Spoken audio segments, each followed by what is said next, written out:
কালকে লক্ষ লক্ষ মানুষ দীঘাও গিয়েছে, দীঘা গিয়ে সমুদ্রে অনেক মরত, এখন মরেছে কিনা যাই না, কিন্তু অন্তত জগন্নাথ দর্শন করেছে নাকি? এখন আমাদের মুখ্যমন্ত্রী বিরাট কাজ করেছেন নাকি? আমি রাজনীতির দৃষ্টিভঙ্গি থেকে বলছি না, এই বিজেপি কংগ্রেস তৃণমূল সেটা আলাদা ব্যাপার, কিন্তু আমার দৃষ্টিতে তো এই যেটা হয়েছে এইটা যুগ যুগ ধরে বেঙ্গলের সম্পদ বেঙ্গলের মানুষ মনে করবে না।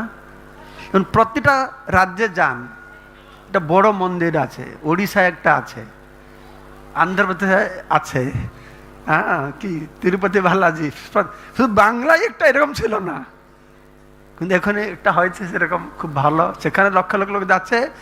আর উপকৃত হচ্ছে কীভাবে?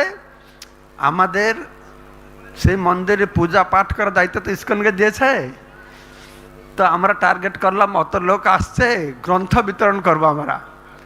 এমনি প্রতিদিন 40-50 হাজার টাকা বই বিক্রি হয়, তো আমি ছেলেদেরকে বললাম না, আমাদের লক্ষ্য হচ্ছে যেদিন আমার 1 লাখ টাকার প্রভুপাদ বই বিক্রি করতে পারবো তখন আমাদের লক্ষ্য পৌঁছাতে পারবো। 2 দিন আগে মহারাজপুর পাঠালেন, লক্ষ্য কি 2,11,000 টাকার বই বিক্রি হয়েছে। আর একদিন 2,15,000 টাকা বই বিক্রি হয়েছে। তাহলে দেখুন এই দীঘার অবস্থা কি পরিবর্তন হবে। দীঘার মানুষেরা আসে, যা বদমাশি করতো ওখানে আসে, মদের বোতল থেকে শুরু করে হোটেলে থেকে যা কিছু করতো, এগুলো সবাই ঘরে ফিরে যাবে।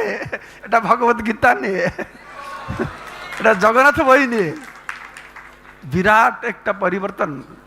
এটা প্রভুপাদের জন্য সম্ভব হয়েছে নাকি?